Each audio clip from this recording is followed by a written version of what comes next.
Pour la première fois, les nouveaux chefs de la révolution, 3 militaires, le général Teferi Benti, les majors Haïlé Mariam et Atnafou Abaté, paraissent en public. Ce jour-là, ils annoncent leur slogan « Éthiopie d'abord, trine une Éthiopie socialiste ». 3 mois plus tôt, l'empereur a été déposé. Nous devons détruire le féodalisme dans ce pays. Les gens exploités doivent être libérés car dans le passé, seuls les gouverneurs et les nobles faisaient la loi.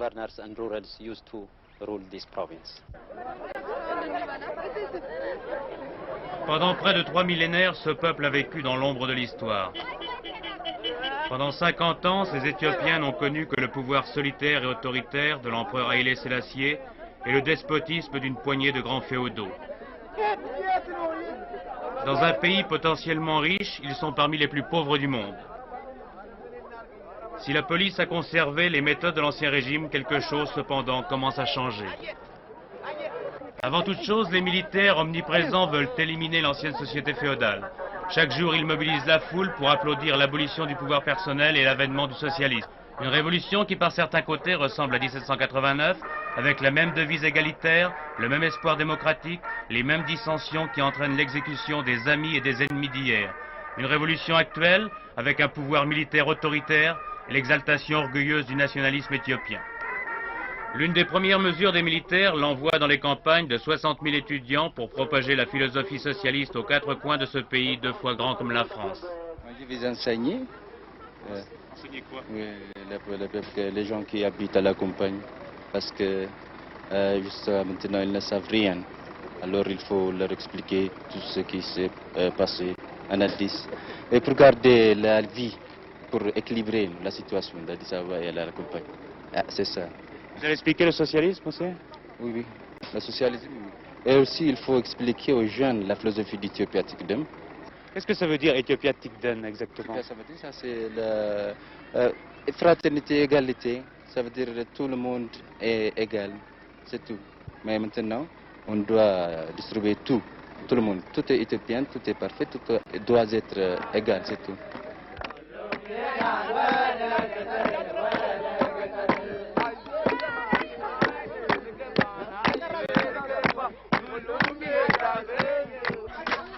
Depuis le 1er janvier, tous les jeunes de la classe de 3e des lycées aux élèves des universités, professeurs compris, doivent faire un stage d'1 an dans les villages. Chaque jour, au mois de janvier et février, des centaines de cars ont quitté la capitale. Des jeunes heureux, ils ont été parmi les premiers à manifester pour le changement sous l'ancien régime. Des jeunes sceptiques, certains pensent qu'ils sont exilés à la campagne pour éviter d'éventuelles manifestations d'opposition.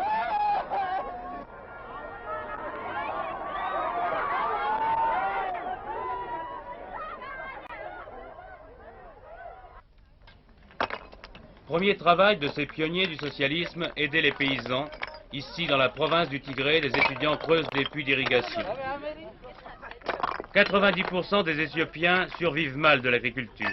Avant la Révolution, cette terre appartenait en grande partie à quelques nobles qui possédaient parfois 800 000 hectares. Début mars, les militaires ont nationalisé la terre qui est devenue la propriété collective du peuple éthiopien.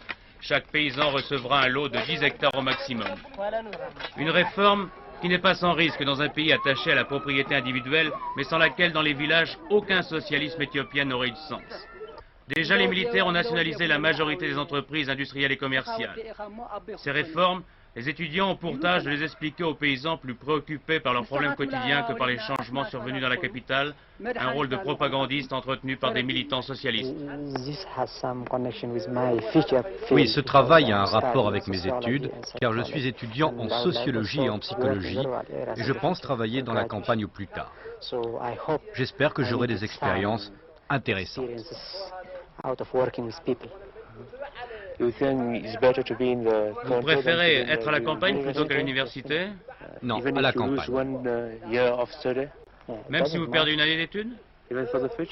Ça n'a aucune importance. Même pour l'avenir? Aussi longtemps que le programme amènera des changements, ça ne me gêne pas de rester ici 1 ou 2 ans.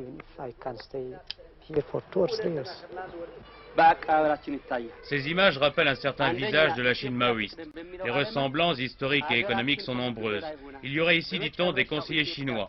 Pourtant, les Éthiopiens veulent instituer un socialisme original.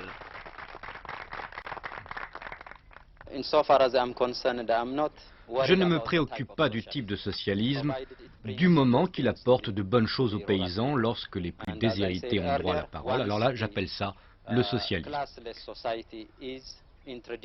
Pour le gouvernement éthiopien, c'est un socialisme éthiopien. Autrement dit, nous ne voulons pas copier à l'extérieur un type de socialisme qui existe ailleurs. Il doit être adapté aux structures économiques et sociales de l'Éthiopie. Quelle Éthiopie connaîtront ces enfants qui annonnent leur alphabet? Une guerre en Érythrée, une économie ruinée, des réformes radicales qui pourraient entraîner une réaction des anciens féodaux? Le socialisme éthiopien n'est pas au bout de ses peines.